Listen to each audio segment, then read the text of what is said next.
الحمد لله وكفى والصلاة والسلام على من لا نبي بعده وعلى آله وأصحابه الذين أوفوا عهده وعلى من تبعهم بإحسان إلى يوم القيامة. أما بعد فأعوذ بالله من الشيطان الرجيم. بسم الله الرحمن الرحيم.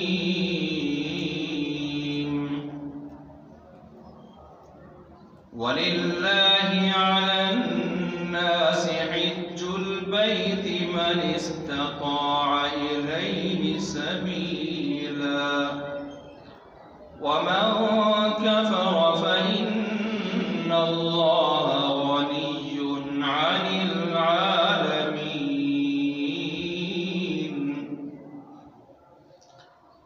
وقال النبي صلى الله تعالى عليه وسلم: من لم يمنعه من الحج حاجة ظاهرة أو سلطان جائر أو مرض حابس فمات ولم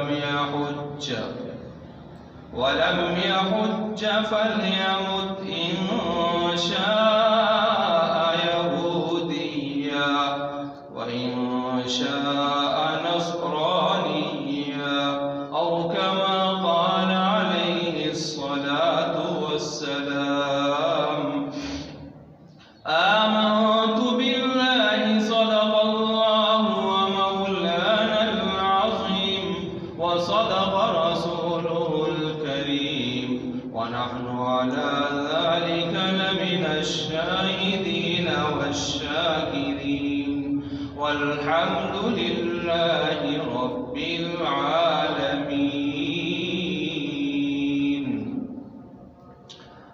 محترم المقام واجب الاحترام حضرات سامعین اکرام، آج کی جمعہ کی اس نشست میں قرآن مجید فرقان حمید چوتھے پارہ سے ایک آیت کریمہ تلاوت کرنے کے بعد ذخیرہ احادیث میں سے ایک حدیث مبارک بھی پڑھی ہے. چونکہ عید الفطر جو یکم شوال المکرم سے حج کے مہینے شروع ہو چکے ہیں، تو جن کو اشہر الحج کہا جاتا ہے، حج کے مہینے، اور جن حضرات کو اللہ تبارک و تعالیٰ نے حج جیسے عظیم فریضہ کی سعادت دینی ہوتی ہے، عطا فرمانی ہوتی ہے، وہ حضرات ان مہینوں کے اندر خاص طور پر اپنی تیاری اور اہتمام شروع کر دیتے ہیں. تو تیاری اور اہتمام کو دیکھتے ہوئے بھی اس کو اشہر الحج کہا جاتا ہے.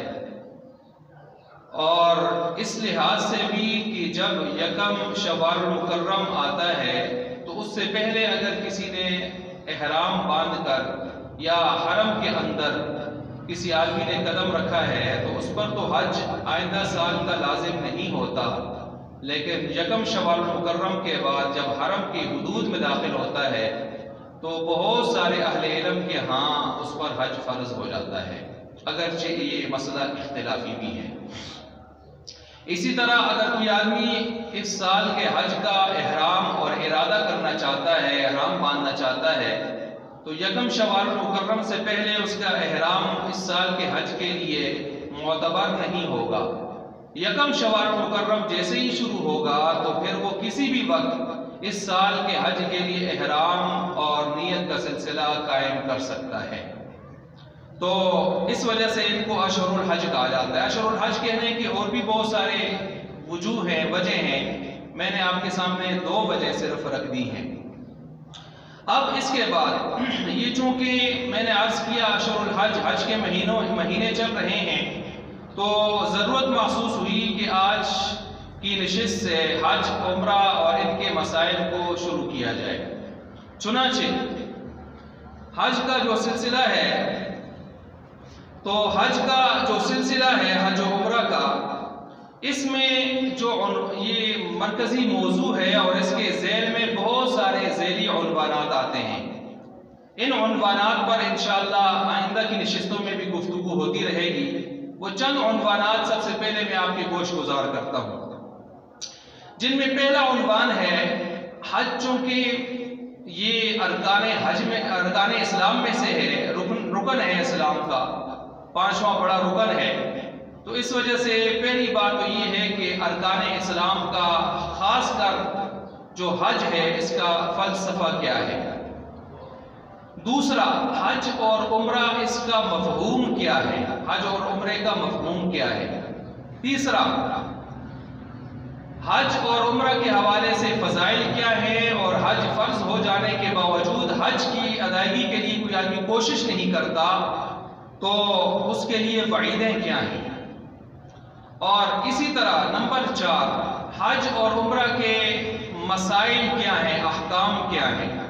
نمبر 5، انتظامی معاملات اور مسائل، مثلا انسان جب حج کے لیے چلتا ہے تو گھر سے چلتے ہوئے، حاجی کیمپ پہنچتے ہوئے، وہاں سے ایئرپورٹ پر پہنچتے ہوئے، ایئرپورٹ سے جدہ یا مدینہ ایئرپورٹ پر پہنچتے ہوئے، وہاں سے اپنی رہائش گاہوں پر، جدہ گیا ہے تو عزیزیہ مقام رہائش پر پہنچتے ہوئے، وہاں سے عمرہ ادا کرنے کے لیے انسان جو ہے مکہ جاتے ہوئے، اور مکہ میں عمرہ ادا کرنے کے بعد پھر آگے کی پوزیشن، پھر حج کے ایام تک انتظار کرتے ہوئے، حج کے 5 دن گزارتے ہوئے، حج کے 5 دنوں کے بعد بقیہ دن مکہ میں گزارتے ہوئے، پھر مدینہ آتے ہوئے، اور مدینہ میں پہنچ کر 8-10 دن گزارتے ہوئے، وہاں سے واپسی کرتے ہوئے گھر تک، یہاں اسلام آباد ایئرپورٹ تک یا کسی بھی اپنے ایئرپورٹ پر پہنچتے ہوئے، وہاں سے گھر پہنچتے ہوئے انسان کو کیا کچھ انتظامی معاملات کا سامنا کرنا پڑتا ہے، یہ بھی ایک مستقل موضوع ہے۔ اسی طرح یہ نمبر 5 تھا۔ نمبر 6 یہ ہے کہ مدینہ اور روضہ رسول پر حاضری کے آداب اور اعمال، جو مومن کی ایک بڑی خواہش ہوتی ہے، وہ کیا ہے، شہر رسول کے آداب کیا ہیں، روضہ رسول کے آداب کیا ہے، طریقہ کار کیا ہے۔ نمبر 7، مکہ اور مدینہ کی سوغاتیں کیا ہیں، مکہ سے کیا سوغات ملتی ہے اور مدینہ سے کیا سوغات ملتی ہے، اور ان سوغاتوں کو لینا چاہیے، اور ان کے اوپر سوغات کا مطلب روحانی سوغات بھی ہے اور جسمانی غذائی کھانے پینے کی سوغات بھی ہے۔ تو ہمیں کھانے پینے کی سوغات تو نظر آتی ہے کہ کھجور ہے، زمزم ہے، لیکن روحانی غذا بھی اور روحانی سوغات بھی، اس کی وہ بھی جاننا چاہیے کہ وہ ہمیں کیا ملتی ہے مکہ اور مدینہ سے، اس پر بھی انشاءاللہ بات۔ نمبر 8واں ذیلی جو عنوان ہے وہ ہے حج مبرور، اس کی 7 شرطیں، 7 علامتیں کہ ہر حج پر فضائل نہیں مل رہے، حج مبرور اور مقبول پر مل رہے ہیں۔ حج مبرور اور مقبول کیا ہے، اس کی 7 شرطیں کیا ہیں۔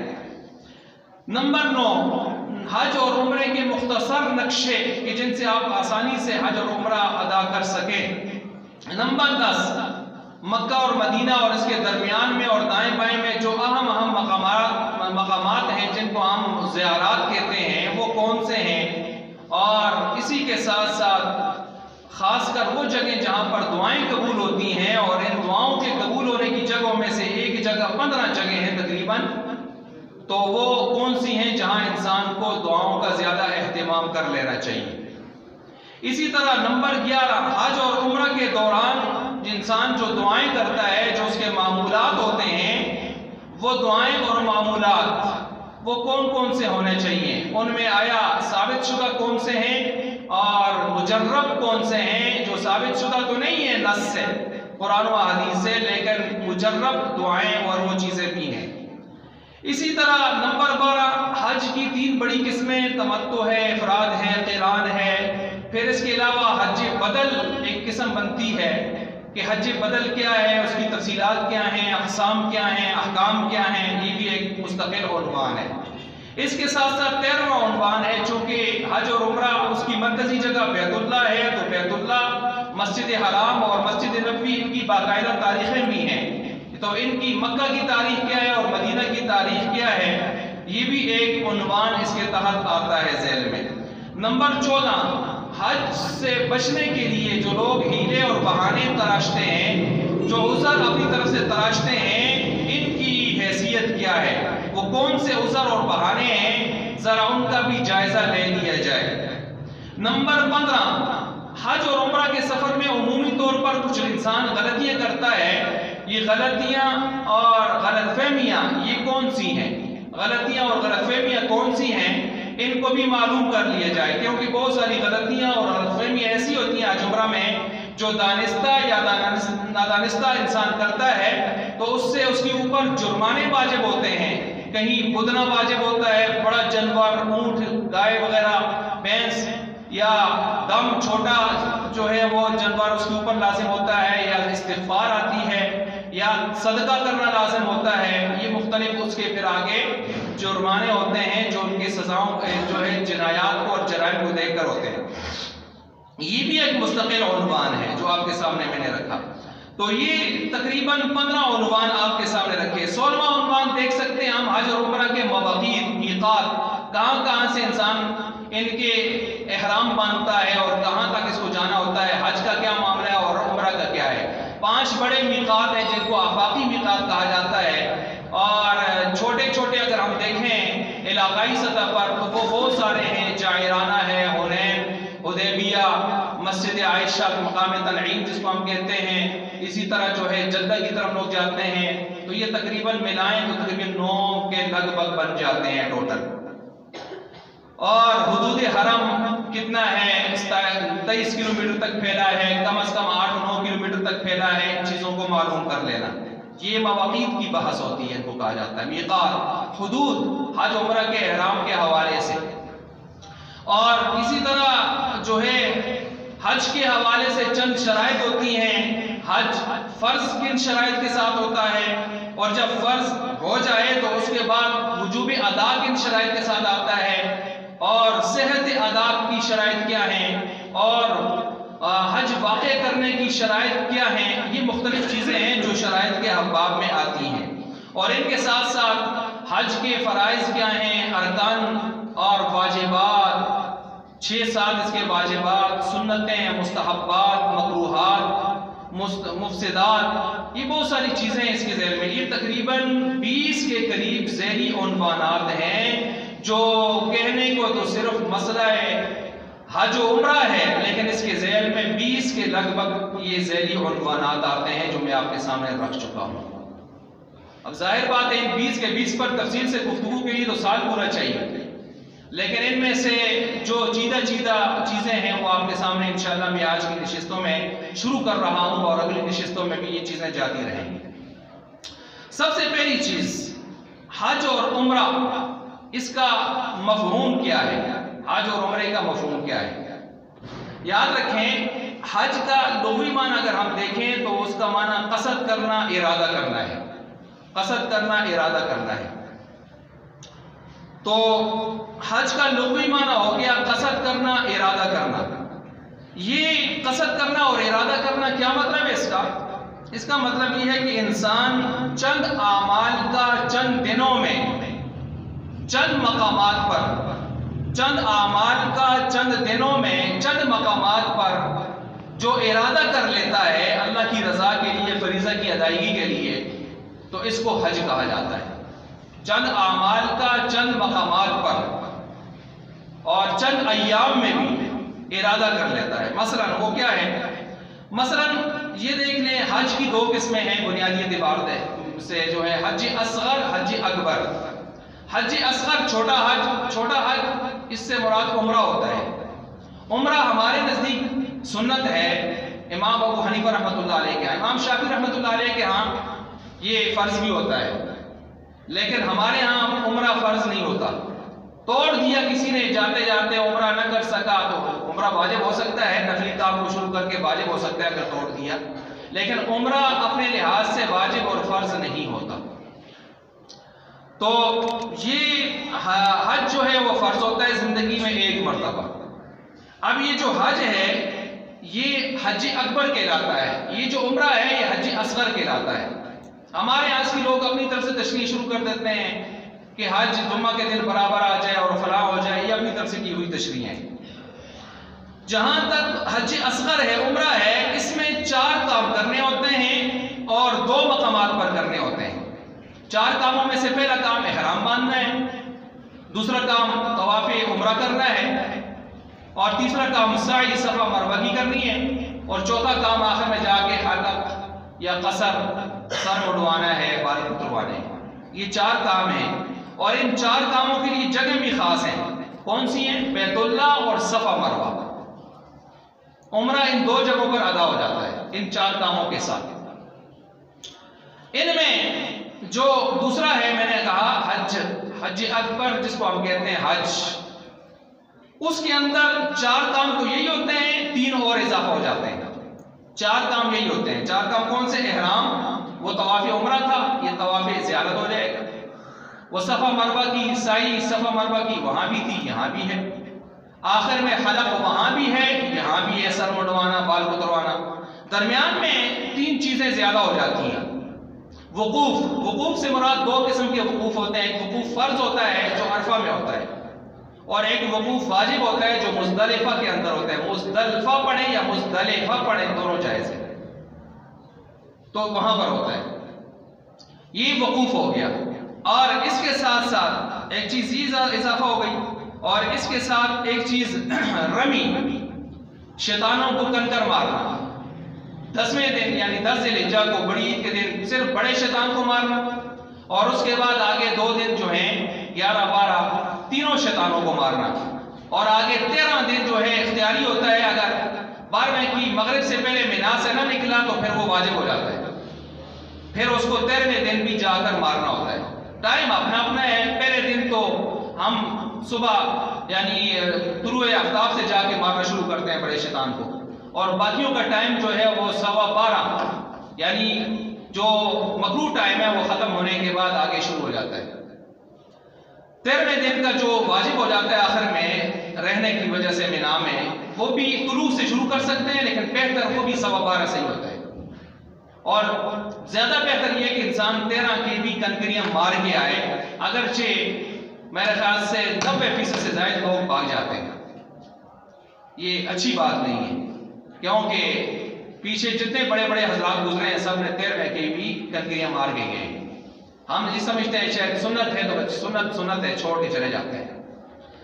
خیر، یہ رمی، یہ بھی ایک کام اضافی ہو گیا یہاں پر۔ ایک کام یہ بھی، ایک وقوف اضافی ہو گیا 2 قسموں کے ساتھ، ایک فرض اور واجب، اور ایک یہ اضافی ہو گیا، اور ایک اضافی اس کے ساتھ اور جو اس کے ساتھ آ جاتا ہے وہ ہے قربانی۔ عمرہ میں قربانی تو نہیں ہے نا، اس میں قربانی آ جاتی ہے۔ قربانی کس پر ہوتی ہے؟ متمتع پر، جو حج اور عمرہ کو دونوں عبادتیں ادا کر رہا ہے اور احرام جدا جدا ہیں، اور قران والے پر بھی ہوتی ہے جو حج اور عمرہ دونوں کو ایک احرام میں ادا کر رہا ہے، جو مشکل ترین حج ہوتا ہے۔ ان دونوں پر شکرانے کے طور پر قربانی واجب ہوتی ہے۔ شکرانہ کیا ہے؟ کہ اللہ نے یہ آپ کو توفیق دی ہے کہ اس توفیق کی بنا پر آپ ایک سفر میں 2 بڑی نعمتیں حاصل کر رہے ہیں، حج اکبر بھی، حج اصغر بھی۔ لیکن جو آدمی افراد کر رہا ہے، افراد کا مطلب تنہا حج کر رہا ہے، عمرہ نہیں ہے، تو اس کے لیے یہ قربانی نہیں ہے، کیونکہ اس کو ایک سنگل نعمت، بڑی نعمت جو حاصل ہو گئی ہے حج اکبر کی۔ خیر، یہ 3 چیزیں اضافہ ہو گئی ہیں یہاں پر حج کے امور میں، اور عمرہ میں کتنی تھی؟ 4، حج میں کتنی آ گئی؟ 7، 3 اضافہ ہو گئی۔ اس میں مقامات کتنے تھے؟ 2 مقامات کون سے تھے؟ بیت اللہ تھا، صفا مروہ تھا۔ جی، یہاں پر مقامات کو اگر ہم دیکھیں حج اکبر کے لحاظ سے تو یہاں مقامات 5 ہو جاتے ہیں، 2 تو یہی ہیں، کون سے؟ بیت اللہ اور صفا مروہ۔ تو اس کے علاوہ کچھ مقامات اور ہو جاتے ہیں، وہ کون سے ہیں؟ مزدلفہ، عرفہ اور مینا۔ یہ 5 ہو گئے مقامات، اور باقی طواف نفل جتنا کرتا رہے، عمرے جتنے کرتا رہے، تو طواف تو ادھر ہی کر رہے ہیں۔ اور دنیا میں طواف صرف ایک ہی جگہ کا ہوتا ہے جس کو کہتے ہیں بیت اللہ، دنیا کی باقی کسی چیز کا طواف نہیں ہوتا۔ وہ الگ بات ہے، ہم مزاروں پر طواف شروع کر چکے ہیں، مزاروں کے لوگ طواف کر رہے ہیں، مختلف جگہوں کے لوگ جا کے طواف شروع کر چکے ہیں، کلنگری حج پر آ چکے ہیں، سیوڑ شریف کا، لال شہباز قلندور کا، لیکن یہ چیزیں نہیں ہیں. تو یہ طواف صرف ادھر ہی کرنا ہے آپ نے. صفا مروہ کی سعی ہے وہیں ہوتی ہے اسی ترتیب سے. منا میں انسان نے جا کے منا میں رہنا کوئی فرض واجب نہیں ہے، سنت ہے. لیکن منا میں آپ نے جا کے زیادہ سٹے ادھر ہی کرنا ہوتا ہے. آپ عرفہ جاتے ہیں اور عرفہ سے آپ مزدلفہ آتے ہیں، ایک رات مزدلفہ میں آپ کی گزرتی ہے، باقی ساری راتیں کدھر گزرتی ہیں آپ کی؟ منا میں. ادھر مزدلفہ میں رات گزارنا یعنی مطلب وہاں کچھ وقت پانا، صبح کے صادق کے بعد کچھ لمحات پانا آپ پر واجب ہے. اگر صبح صادق سے پہلے آپ نکلتے ہیں تو آپ پر دم لازم آئے گا، جیسے کہ لوگ اکثر نکل جاتے ہیں اور نکال دیے جاتے ہیں، لوگ اپنی آسانی کے لیے نکالتے ہیں. عرفہ میں مغرب کے ٹائم سے پہلے عرفہ کی حدود سے نکلنے سے آپ پر دم آئے گا اور نکالنے والے نکال کے آپ کو ریل پر بیٹھ کے بٹھا کے بسوں پر بٹھا کے نکال دیتے ہیں. مینا میں آپ کو 8 ذی الحجہ گئے ہیں تو 8 ذی الحجہ آپ کو اگلی رات ساری مینا میں گزارنی چاہیے، یہ سنت ہے. لیکن آپ کو رات کو کھانا کھلا کے 11-12 بجے شیک شاک کے آگے پیچھے کر کے آپ کو عرفات لے جائیں گے، سنت کی خلاف ورزی کروائیں گے. یہ چلتا ہے، کیا کریں آپ. اور جو لوگ سمجھتے ہیں ان چیزوں کو تو وہ احتیاط کرتے ہیں، اس میں خود احتیاط کرتے ہیں. 5 دن ہے، تھوڑی مشقت زیادہ برداشت کر لیں گے. بہرحال یہ تو چھوٹی چھوٹی غلطیاں ہیں جن پر ابھی میں آیا نہیں، اس پر آؤں گا تو آپ کو بتاؤں گا کہ کہاں کہاں دم لازم ہوتے ہیں. اور اچھے خاصے لکھے پڑھے مولویوں پر بھی دم لازم ہو جاتے ہیں جہاں باریکیاں ہیں. اور میں سمجھتا ہوں آج کی ٹریننگ جہاں ہو رہی ہے نا، آج عمرہ میں نے ٹریننگ کی جگہوں پر گیا ہوں، افسوس ہے کہ ایسی چیزیں وہ کوئی نہیں بتاتا. وہ اور چیزیں بتاتے ہیں، گپ شپ لگا دیتے ہیں، جنرلی چیزیں بتا دیتے ہیں، لیکن دم لازم ہونے والی چیزیں نہیں بتاتے. وہ بھائی دم لازم ہونے والی، اور آج کل دم کوئی آسان ہے؟ 50-60 ہزار کی سیدھی بھگی ہے. تو یہ چیزیں زیادہ بتانی چاہیے. فرائض بتائیں کہاں سے نہ ٹوٹے. واجبات 6-7 بتا دیں، ترتیب کو ملائیں 7 بن جاتے ہیں. تو کہاں کہاں نہ یہ نہیں ٹوٹیں. دم کن کن چیزوں سے آتا ہے ان چیزوں کو سمجھا دیں موٹا موٹا کر کے. صدقہ استغفار والی نہ بھی سمجھائی، کوئی مسئلہ نہیں ہے، وہ ویسے آ جائے گی اس میں، لیکن دم والی چیز ضرور بتا دی جائے. جنایات کیا ہیں؟ خیر، تو میں عرض کر رہا تھا کہ حج کا یہ لغوی معنی قصد کرنا، ارادہ کرنا، اور ارادہ کس طرح کرنا اس کی میں نے پوری تشریح آپ کے سامنے کر دی ہے. عمرہ اچھا، حج کے ایک اور معنی اگر ہم نکالیں اس کے مادے کے لحاظ سے، حجت کے مادے کو سامنے رکھتے ہوئے، حجت کا معنی کیا ہے؟ دلیل پکڑنا، غلبہ پانا، غالب ہو جانا، حجت.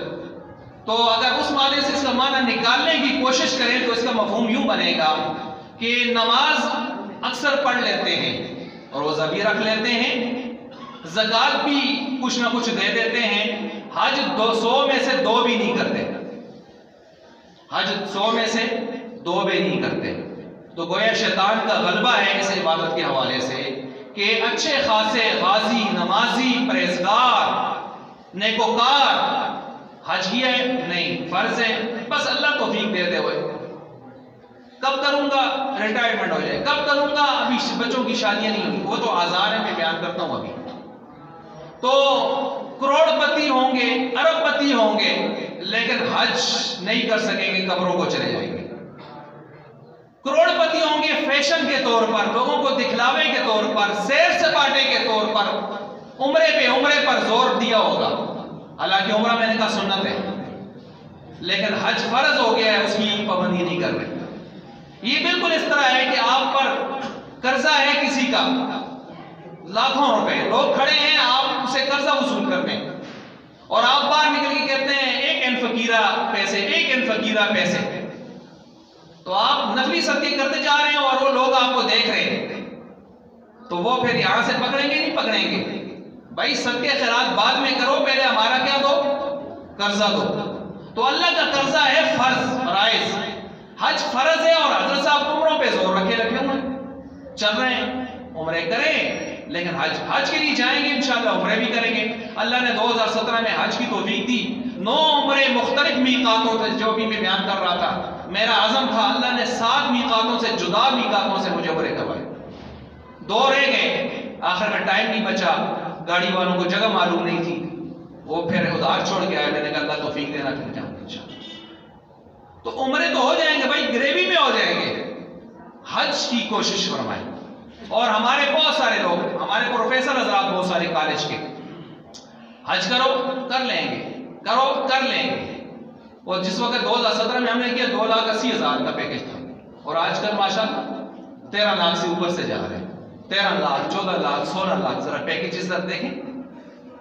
اور آئیے کرتے ہیں کن کھروکتے ہیں مجھو کھو گئے نہ میں ذرا سستو ہے پھر کرے دوسرے. اور بھائی جس چیز کی اہمیت ہمارے یہاں ہوتی ہے ہم اس کو وقت دیتے ہیں، اس پر مال لگاتے ہیں، اس کی فکر کرتے ہیں. ہمارے یہاں یہ اہمیت ہے کہ آپ بیاہ کیا کرنا تو پیسے جمع کرتے ہیں نہ کرتے ہیں. ہمارے یہاں یہ اہمیت ہے کہ بچوں کی شادی کس طرح کریں گے، تو تھوڑا تھوڑا کر کے بکسا اور بکسے اور بڑے بڑے صندوق بھرتے نہیں بھرتے، تھوڑا تھوڑا جوڑتے نہیں جوڑتے، چھوڑتے ہیں اپنا پیٹ کاٹ کے جوڑتے ہیں، کیونکہ وہ ضرورت سمجھتے ہیں، وہ اپنا ہدف سمجھتے ہیں. لیکن نہیں سمجھتے تو فرائض اور واجبات کو نہیں سمجھتے، اللہ کا دین کو نہیں سمجھتے. تو چنانچہ جو آدمی گریوی میں لگے نا ہو جائے گا. اللہ غفور رحیم ہے، اللہ توفیق دے دے گا. ایک قبر میں جھولتا رہتی ہے انشاءاللہ بیت اللہ نہیں دیکھنا، نہیں دیکھنا ایسے. اس لیے بڑی عجیب سی بات ہوتی ہے، میں حیران ہوتا ہوں. بس اوقات بعض لوگ حج پہ ان کا قرآن نکل گیا یا وہ جا رہے ہیں تو اکثر لوگ کہتے ہیں جی ماشاءاللہ اللہ قبول کرے، اللہ آسان کرے.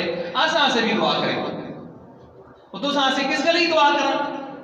بینکاں بھی کروڑوں روپے رکھے تھے بیٹھے تھی ہوتا سب بن گئے، ٹھیک ہے، اور پاسپورٹ لا تک نہیں بڑھایا، اور درخواست آپ نے ابھی تک نہیں دی حج کے لیے، بینک نہیں گئے آپ پروسیس میں نہیں لگے. اور اس مرتبہ بڑی عجیب سی بات ہے کہ 30,000 سے زائد کا کوٹا جو پاکستان کو ملا تھا، آگے افراد حج کرنے والے نہیں تھے، پاکستان نے خود واپس کر دیا اور کسی اور ملک کو بدل کس ملک کو ملے. حالانکہ وہ دور بھی ہوتا تھا کہ جب لوگ قرآن اندازی میں دعائیں کرتے تھے اللہ نہ کری، کیونکہ پرائیویٹ والے 4-5 لاکھ لیتے تھے اور سرکاری میں 2-2.5-3 تک ہو جاتا تھا. 2017 میں ہمیں بھی یاد ہے جب ہم نے نظام بینک سے اپلائی کیا، ہمارے ساتھ پروفیسر حفیظ صاحب تھے، ان کے پورا گھرانہ اور بھائی وغیرہ تھے، تو ان کے گروپ لیڈر نہیں تھا، تو انہوں نے 2 سال سے اپلائی کیا ہوا تھا لیکن ان کا پورا نہیں نکلا تھا، اور پیسے بھی نہیں نکالے تھے انہی کے پاس پڑے، لیکن پھر بھی نہیں نکلا تھا. جب تیسری مرتبہ غالباً انہوں نے اپلائی کیا، میں نے بھی کیا ان کے ساتھ، تو مجھے آج بھی یاد ہے ہم گاڑی میں بیٹھ کے آ رہے تھے تو مجھے کہتے ہیں مفتی صاحب میں سے سارے مل کے تساں سے دعا کر دیا، تو تسی آبا سے آپ بھی دعا کریں. کیا مطلب ہے کہ آپ گروپ لیڈر ہیں، آپ کا نکلا تو ہمارا بھی نکلا، اور آپ کا نہ نکلا تو ہمارا بھی نہ نکلا. تو ان سب نے جب اخلاص سے میرے لیے دعا کی تو اللہ نے نکالا. پھر تھوڑا ویٹنگ میں چلے گئے تھے ہم، ویٹنگ لسٹ میں، لیکن پھر نکل گیا. تو یہ وہ وقت تھا جب لوگ ارمان کرتے تھے اور لاکھوں رہ جاتے تھے، اور آج وہ وقت ہے کہ 30,000 ہم نے کوٹا واپس کر دیا. اللہ اکبر. تو اب چلیں جی، اس پر میں بات کر رہا تھا کہ حج اور عمرہ، اس حوالے سے میں مختلف چیزیں آپ کے ساتھ، میں نے عرض کیا کہ نماز، روزہ، زکوٰۃ، عبادات، نظر نیاز، یہ چیزیں چلے کچھ نہ کچھ چلتی ہیں، ہوتا رہتا ہے سلسلہ، لیکن حج بہت ہی مفقود ہے اور بحران پایا جاتا ہے، اس لیے شیطان کا غلبہ زیادہ ہے، شیطان کا غلبہ زیادہ ہے. اچھا، عمرہ کیوں کہتے ہیں؟ عمرہ کا معنی ہوتا ہے آباد کرنا، چونکہ عمرہ ایک ایسی عبادت ہے کہ جس میں آدمی سال کے 12 مہینے بیت اللہ کو آباد کیے رکھتا ہے. عمرہ کا معنی آباد کرنا. عامر کہتے ہیں آباد کرنے والا شخص، عمر آباد کرنے والا شخص. عمرہ آباد کی ہوئی چیز یا آباد کرنا. تو سال کے 12 مہینوں میں دن اور رات ہو عمرہ جائز ہے، سوائے 5 دنوں کے. کون سے 5 دن؟ حج کے. حج کے 5 دنوں میں عمرہ چھوڑ دیں، باقی سارے دنوں میں دن رات میں عمرہ جائز ہے، منع نہیں ہے. تو گویا بیت اللہ آباد ہے اس کے ذریعے سے، اس چیز کو عمرہ کہتے ہیں. جی، یہ تو میں نے حج اور عمرہ کے مفہوم آپ کے سامنے رکھے ہیں، اور ان میں مختصر پوائنٹس کی چیزیں تھی جو میں آپ کے سامنے رکھ چکا ہوں. اب آگے کی جو نشست ہے اس میں میں آپ کے سامنے آج کی اس نشست میں آزار اور ہیلے رکھ رہا ہوں. پھر انشاءاللہ باقی جو 20 عنوان میں آپ کے سامنے رکھ چکا ہوں ان پر گفتگو کی نشستوں میں ہوتی رہے. آزار اور ہیلے، چترے پترے، حج سے بچنے کے، بھاگنے کے چور راستے، وہ کون سے ہیں؟ مثلا نمبر 1، جی میں ابھی کیسے حج کروں، میرے ماں باپ نے حج نہیں کیا، تو نہیں کیا تو آپ کو کروا دینا چاہیے اگر اللہ نے آپ کو طاقت دی ہے۔ نہیں دی آپ کو طاقت سب کی، تو آپ کی طاقت آپ کے پاس ہے جی تو آپ کریں۔ جی ماں باپ نے نہیں کیا، ماں باپ نے نہیں کیا، ان پر بھی فرض ہے تو ٹھیک ہے، ایک نے تو فرض ادا کرنا ہے، آپ ہی کو پیچھو، اماں کو پیچھو، اگر ساتھ بیمار ہے آپ چلے جائیں، حج تو ہے نا، اور آپ پر بھی فرض ہے، جائیں کریں۔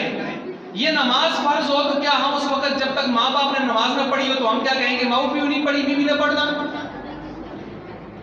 زکوٰۃ فرض ہو جائے تو ابھی نہیں دیتی، بیوی نہ دینا، روزہ پیو نہیں رہے، بیوی نہ رکھتا۔ تو بھائی اسی طرح کا فرض حج بھی ہے، حج فرض ہو جائے تو پھر یہاں بھی یہ منطق نہیں چلتی، جیسے نماز میں نہیں چلتی، روزے میں نہیں چلتی، ادھر بھی نہیں چلتی، والدین نے نہیں کیا۔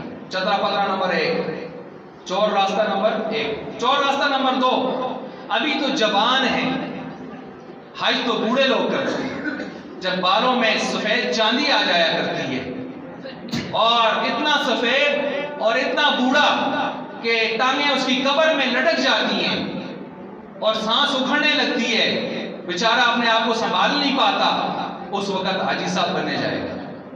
اور جو لوگ حج کرنے گئے ہیں ان کو اندازہ ہے کہہ رہے حاجی تو ہوتا کیا ہے، اللہ اکبر، آدمی کو ترس آتا ہے اور کچھ کر نہیں سکتا کیونکہ آدمی خود پسینوں میں ڈوبا ہوتا ہے۔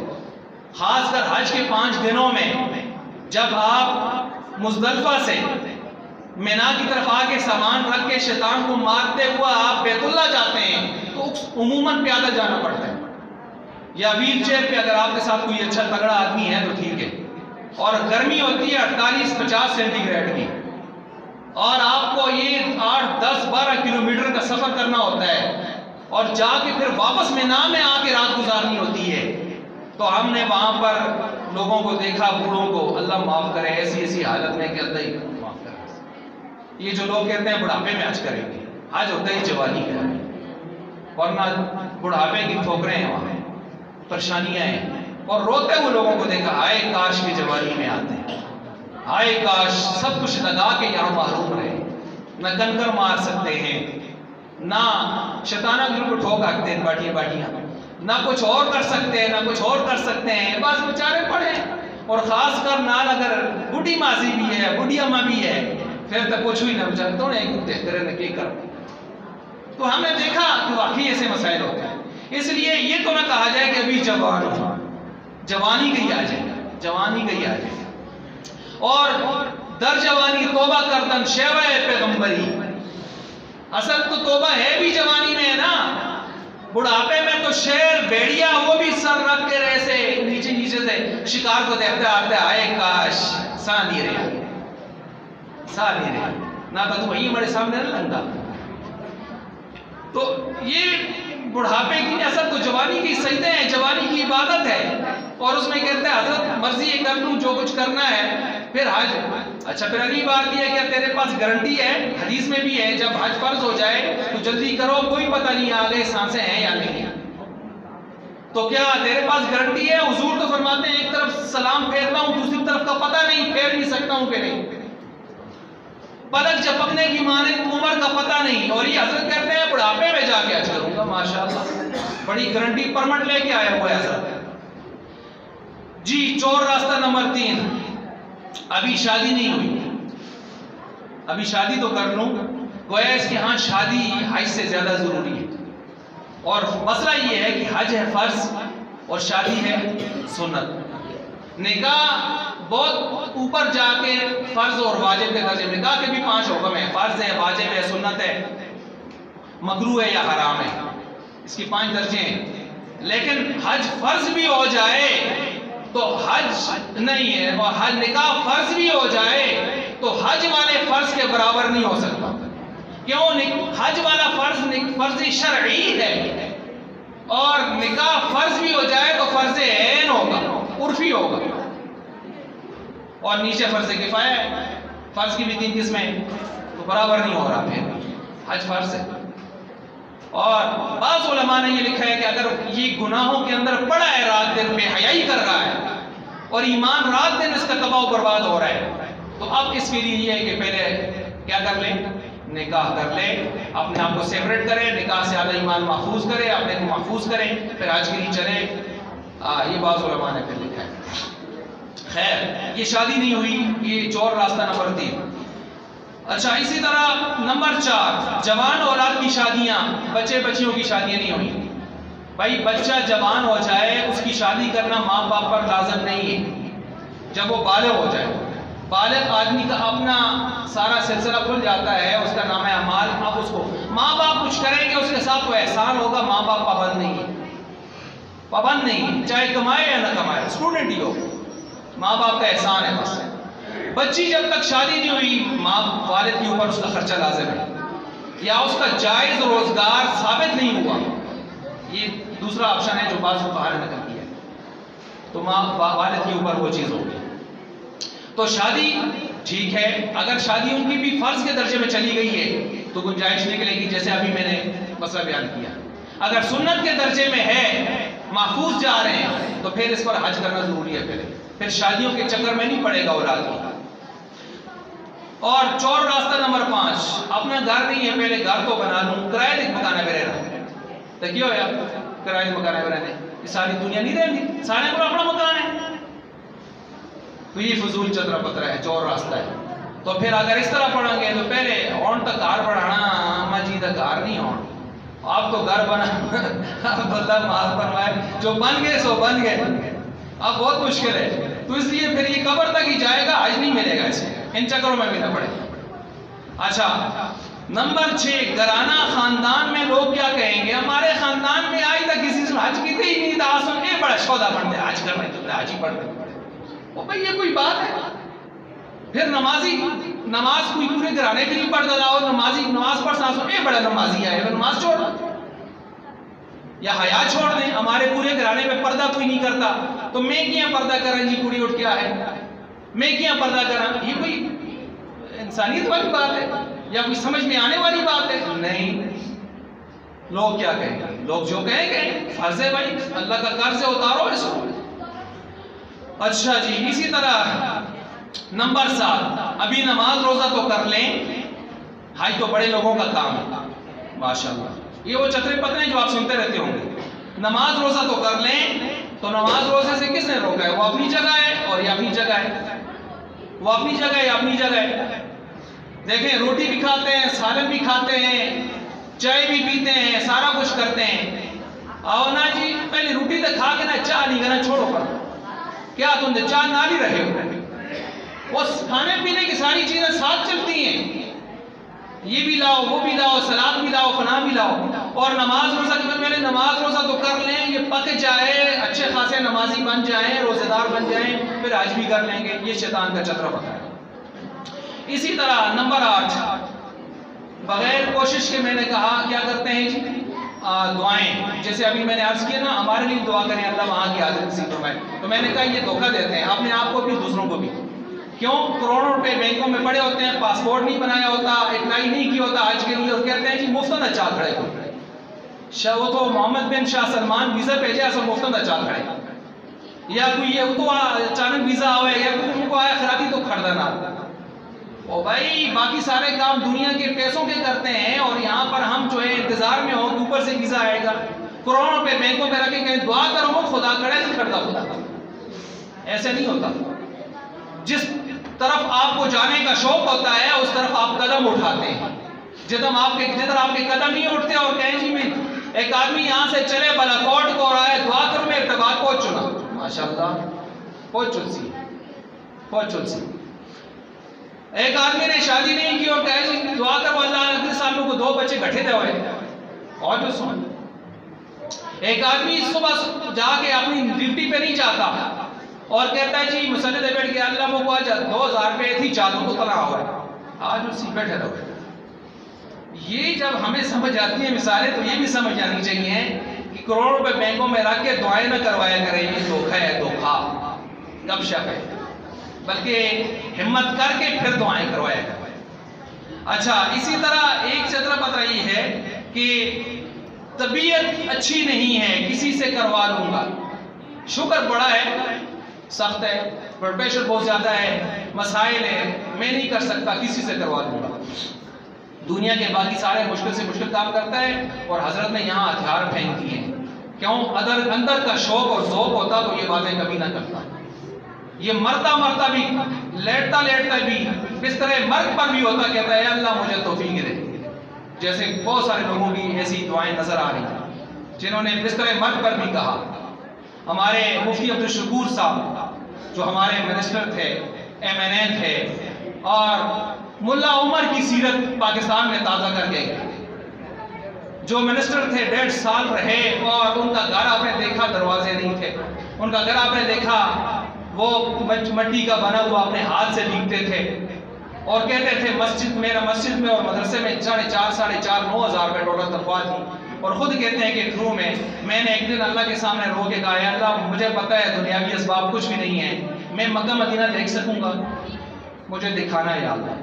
اور پھر اللہ نے اس شخص کو ایسی توفیق دی کہ لاکھوں کو لے کر گیا مکہ اور مدینہ، اور ایسی توفیق دی کہ 10-11 لاکھ لوگوں نے طے کیے ہوئے تھے، اور جا کر چھڑا کے ان سے مذاکرات کر کے 7-7.5 لاکھ میں پاکستانیوں کو حج کروایا.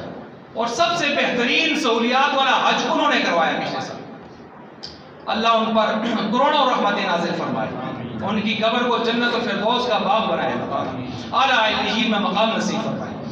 تو یہ ہے انسان اس تبدیلی کو دیکھے. اسی طرح جو ہے حج عمرہ، بعض کہتے ہیں جی حج عمرہ پر اتنے پیسے لگاتے ہیں، غریبوں کی مدد نہ کر لیں. اچھا غریب یاد آنے لگا، کچھ قربانی دینے میں اٹھ لگتے ہیں، غریبوں کی مدد نہ کر لی جائے. کچھ اٹھتے ہیں پاکستان کا قرض نہ اتار لیا جائے. یہ جو بڑے بڑے مگرمچھ بیٹھے تھے جدوتا سائنہ پالے رہے، قرضیں شرزیں تول جوڑوں کی قرضیں لے سنتے ہیں ایسی صاف ہو سا. جن مگرمچھوں کو ہم نے لایا تھا، یا جو مگرمچھ اب چل رہے ہیں، یا جو اب اپنی انا کے لیے ملک کا بیڑا غرق کر رہے ہیں، اور نہ اسلام کا حیا کر رہے ہیں، نہ وہ قرآن کا حیا کر رہے ہیں، نہ پردے اور حیا کا حیا کر رہے ہیں، نہ اپنی تہذیب اسلامی کا حیا کر رہے ہیں، نہ اپنی ملک کی تنصیبات اور حساس اداروں کا جو ہے حیا کر رہے ہیں. آپ ان لوگوں سے کیا امید رکھیں گے کہ یہ پار لگا دیں گے؟ کیا کچھ بھی نہیں. بہرحال اور آئے روز عجیب و غریب واقعات. ابھی دیکھیں مردان میں اس تعویذی نام نہاد ملا، اس کلچر نے ہر طبقے کا دماغ خراب کر دیا، ہر طبقے کا. وہ کھڑا کیا کہہ رہے ہیں؟ اپنے ساتھ ایک کھڑا چوہا ہے، جو ایک خاص پارٹی کا چوہا کھڑا ہے، اس کے ساتھ کھڑا ہے، اور اس کے ہاتھ اوپر ہاتھ رکھ کے کہتا ہے ان نبیوں کے درجے سے کم نہیں ہے، استغفر اللہ العظیم. اور تم نے نبیوں کو نبوت اور رسالت کو سمجھا بھی ہے بدبختوں؟ تم نہیں سمجھتے تمہاری زبان سے کیا بکواس نکل رہی ہوتی ہے؟ خیال کرو، احتیاط کرو. ہم ہر پارٹی اپنا ایک امیج رکھتی ہے، اپنے تشخص رکھتی ہے، لیکن مذہب پر ہٹ کسی پارٹی کو اجازت نہیں. اور پھر لوگوں نے ادھر ہی مردار کیا. ٹھیک ہے، قانونی اور شرعی اعتبار سے ان لوگوں نے صحیح کیا یا غلط کیا، یا اپنی جگہ موضوع بحث ہے، لیکن پھر غیرت مند جب دیکھتے ہیں نا ایسے لوگوں کو تو پھر چھوڑتے نہیں ہیں. پھر سبق سکھایا، اس کو موقع پر سکھایا. اور ادھر سے لاہور میں وہ احتجاج میں ناچتے ناچتے ایک خبیثہ عورت نے اپنے کپڑے اتار دیے، اپنی قمیض نکال دی. کون سا کلچر ہے جو ملک میں متعارف کروایا جا رہا ہے؟ اور پیچھے جو ایک لائن لگی ہوئی پچھلے جمعہ پر میں نے آپ کے سامنے تفصیلات بیان کی تھی کہ کہاں کہاں کیا گند ہو رہا ہے. بہرحال دفع کریں، یہ تو درمیان میں ویسے بات آ گئی. اللہ ان پہ ہدایتوں کو ہدایت نصیب فرمائے، اور اللہ ہمیں اپنے ملک کا پاسبان بنائے، اور اپنی فوج کا دفاع کرنے والا بنائے، اپنے حفاظتی اداروں کا دفاع کرنے والا بنائے. یہ من گڑت سیاست، من گڑت اپنی ضد اور عناد پر اپنے ملک کے اثاثے جلانا، توڑ پھوڑ کرنا، یہ کوئی انسانیت نہیں ہے. سیدھی سی بات ہے، کوئی انسانیت نہیں ہے. ملک میں افراتفری کرنا، غیروں کو خوش کرنا، ملک کو ناکارہ کرنا، اور اس کے اندر جو ہے کمزور کرنا، پالیسیاں اس قسم کی لانا، تو یہ چیزیں ٹھیک نہیں ہیں. اللہ ہمیں ہدایت نصیب فرمائے، اور حیا اور پردہ کی پاسداری ہمیں نصیب فرمائے، اور نبیوں اور رسولوں اور اللہ اور اسلام اور قرآن اور اسلام کی تمام جتنے شاعر اسلام ہیں ان کا ہمیں احترام نصیب فرمائے، اور اس گند طبقے سے ہمیں بچنے کی توفیق عطا فرمائے. تو میں عرض کر رہا تھا کہ یہ حج اور عمرہ، کچھ لوگ کہتے ہیں کوئی اس سے غریبوں کی مدد کریں، اپنی جگہ مدد، لیکن حج فرض ہے، اس کو ادا کرنا ہے. قربانی واجب ہے، اس کو ادا کرنا ہے. عمرہ ایک عبادت ہے، سنت عبادت ہے، اس کا اپنا ایک وجود ہے، اس کو اپنی جگہ ادا کریں. تو یہ چیزیں اپنی جگہ ادا کرنے کی ہیں، اور اللہ نے مال دیا اور چیزوں میں بھی اب عجیب سی بات ہے کہ اپنی شادی پر کچھ لوگ 20-30 لاکھ لگا لیتے ہیں، وہاں یاد نہیں آتا کہ اس شادی پر نہیں لگانا چاہیے، شادی کرنی چاہیے اور اس شادی کے پیسوں کو اٹھا کر غریبوں کی مدد کرنی چاہیے۔ حج آتا ہے تو غریب یاد آ جاتے ہیں، قرضے یاد آ جاتے ہیں۔ جب یہ سال پورا سگریٹ چھکتا ہے تو یہ سگریٹ چھکنے کا جو بجٹ ہے ذرا اس کا اسٹیمیٹ بنائے تو یہ 10 12 15 20 25 30 ہزار کے سگریٹ جو مارتا ہے سال میں، یہ کبھی خیال نہیں آیا کہ یہ پھونکوں میں دھوئیں میں اڑائی جانے والی رقم کسی غریب کا چولہا جلا سکتی ہے۔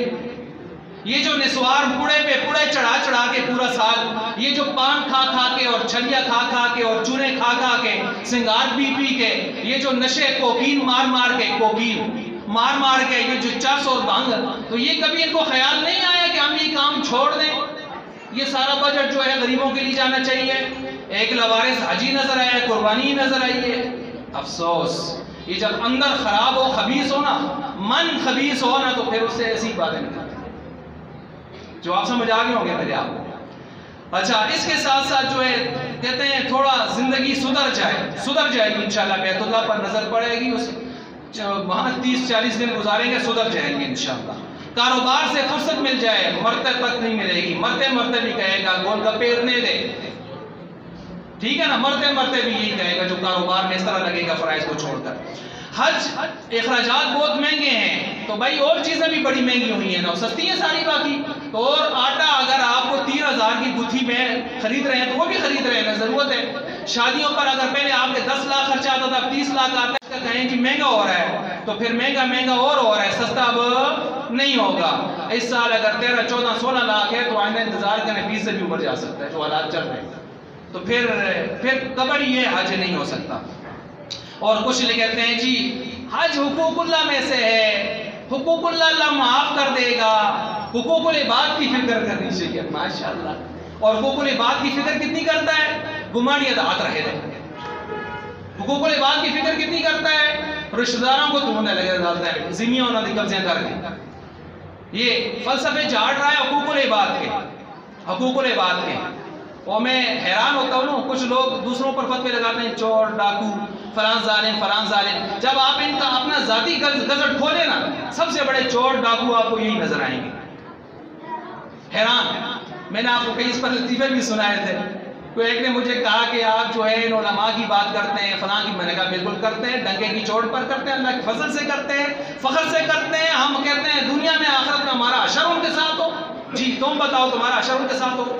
تم تو نہیں کہو گے کبھی بھی، تم کہو گے توبہ توبہ توبہ، نہ ہو تو بالکل کرتے ہیں۔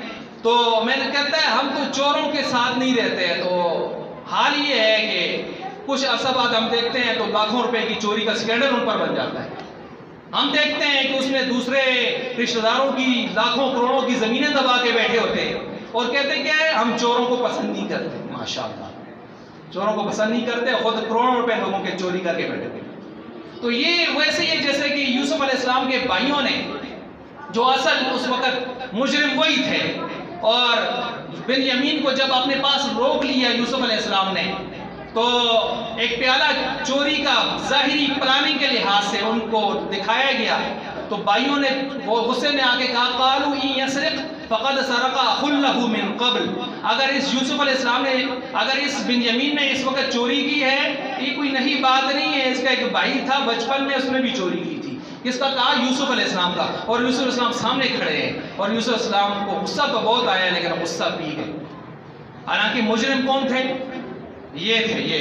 اور چور اس کو کس کو کہہ رہے تھے؟ یوسف علیہ، جس کے ساتھ ظلم کیا تھا کنویں میں پھینک کر آئے تھے۔ تو مطلب کیا ہوا؟ جو چور زیادہ ہوتا ہے، خود چور ہوتا ہے، وہ چور کا شور بھی زیادہ مچاتا ہے۔ اس آیت سے یہ پتہ چلا، قرآن کی اس آیت سے۔ بہرحال ہمیں اصلاح کے پہلو کو لینا چاہیے، اور اپنا یہ معاشرہ ہمارا ہے، یہ ملک ہمارا ہے، یہ ادارے ہمارے ہیں۔ ہمیں اختلاف ہو سکتا ہے اس سے اس سے، اور مقدس گائے کوئی بھی نہیں ہے، مقدس گائے کوئی بھی نہیں ہے۔ جیل میں جانا، ہتھکڑیاں لگنا، مقدس گائے کوئی بھی نہیں، کسی کو بھی لگ سکتی ہیں، جرم ہے، نظر آ رہا ہے، ساری دنیا دیکھ رہی ہے، رکھ سکتی ہیں۔ تو یہ کوئی مقدس گائے کا سلسلہ نہیں ہے کہ یہ نہیں ہو سکتا، وہ معاذ اللہ پیغمبر بنایا ہوگا تو تم نے بنایا ہوگا اس کو، ہم تو اس پر پھر آگے بات کہیں اور جائے گی، جب پیغمبر کی بات کریں گے پھر ہم کچھ اور بھیجیں گے اس کے اوپر۔ تو اس لیے میں عرض کر رہا تھا کہ یہ حج کے وہ ہیلے بہانے چترے پترے ہیں جن کے ذریعے سے ہم آئس سے جی چھڑانے کی کوشش کرتے ہیں، اور میں نے ان کا ازالہ بھی کر دیا۔ انشاءاللہ باقی جو ذیلی عنوانات ہیں آئندہ کی نشست میں آپ کے سامنے آتے رہیں گے۔ اللہ تعالیٰ سمجھنے کے عمل کرنے کی توفیق دے۔